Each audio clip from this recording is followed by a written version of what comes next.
Yo, what's up sa inyo mga kakwento? So, kumusta? O sa mga nagtatanong kung anong agency ko sa Pilipinas, kung paano nakaalis. So, sa lahat po na nagme-message sa akin sa FB o dito sa YouTube channel natin, ay sasagutin ko na dito sa YouTube. Paulit-ulit ko man sinasabi o binabanggit sa mga ibang vlogs ko yung kung saan agency ako. Pero ngayon, ay ituturo ko sa inyo lahat kung paano makapunta sa agency namin, paano yung unang proseso, anong kailangan nila. Unang-una mga kakwenta, kung kayo po ay taga-probinsya, kung halimbawa taga-norte kayo, Visayas o Mindanao, sakay po kayo ng, pag dating niyo po ng Maynila, sakay po kayo ng papuntang Sampaloc, sa Espanya. Pag nasa Sampaloc na ho kayo, sabihin nyo lang sa konduktor ng jeep o anumang sasakyan ninyo na iba kayo sa Hoxton Street o sa UST, sa UST po mismo. Doon po sa UST, sa harap ng UST mga kwento, ang gagawin nyo, tatawirin yung kabilang kalsada. Kasi yung sa may tapat po ng UST mga kwento, meron pag tinanaw nyo yung kabilang kalsada, meron po kayo makikita ng Jollibee doon sa kabilang kalsada. Ngayon sa Jollibee, puntahan nyo po yung Jollibee na yun. Ngayon, pag sa Jollibee na kayo, ang way nyo, papunta kayo sa kanan. Sa kanan, sa una o ikalawang kanto, doon nyo po makikita yung Uno Placement Incorporation o yung Uno Agency. So, doon nyo po makikita yung Uno Agency. Bali, isang kwan lang yun isang building lang ang madadaanan nyo, tapos yun na yung mismong agency nila. Makikita nyo agad, hindi ho kalayuan, mga dalawang bahay lang po ang layo niya mula sa kanto. Kaya doon po pagdating nyo sa Jollibee, dire-diretso lang kayo hanggang sa matanaw nyo yung una o ikalawang kanto. Di ako nagkakamali, ang tingin nyo ay bandang kaliwa. Bandang kaliwa ang tingin nyo para makita nyo yung Uno Agency. Madali lang po hanapin yun.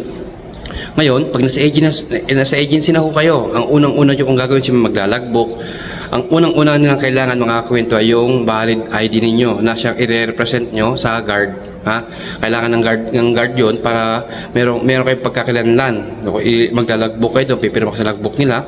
Ngayon, pag nasa loob na kayo, ngayon, pupunta kayo sa isang staff, i-assess nila kayo, tatalungin nila kung anong skill ang i-apply ninyo.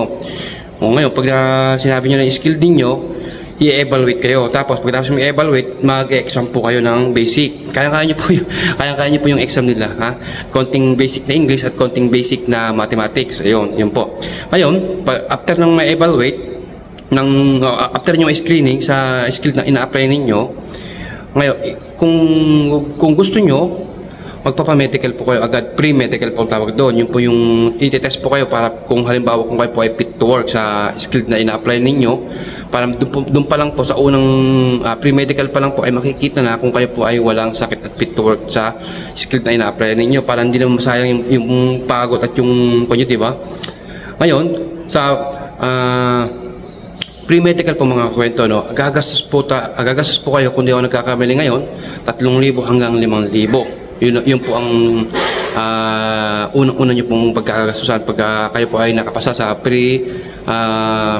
sa screening saka sa evaluation. Pag nakapasa po kayo at tatanungin po kayo ng agency kung gusto nyo agad mag pre-medical para sa pag may dumating na job interview, di ready na po kayo. Naisasalang na po agad kayo kung sakasakaling kayo po ay makapasa sa screening. So, yung pong una nyo babayaran, 3,000 to 5,000 pesos. So, yun ang tinatawag nilang pre-medical. Ngayon, mga kwento, pwede nyo naman pong tanggahin yung inaalok na mag-pre-medical na lang kayo. At bumalik na lang po kayo kung meron na kayong nakahandang pera. Pero ako nang sasabi sa inyo, bago kayo lumuwas sa agency namin, ay kailangan nyo talagang maghanda ng pera. Yun lang naman po ang babayaran ninyo. Para din po sa inyo yun, hindi po para sa agency yun. Wala po kang babayaran sa agency namin. Ngayon, kung halimbawa na babalik po, sayang naman po kasi kung babalik pa po kayo, galing pa kayo ng probinsya, pamasahin nyo naman, and then pagod nyo na naman, nandun na ho kayo. Kaya bago ho kayo magpunta ng agency namin, mag-ready na ho kayo talaga kailangan nyo talaga ng pera. Kahit mag-ready po kayo ng pamasahin nyo, pabalik pa round trip, tapos pang-medical ninyo, yun po talaga kailangan nyo i-ready. So, yun po sa lahat po ng tatanong kung paano magpunta sa agency namin, yun na ho, nabanggit ko na sa video na to.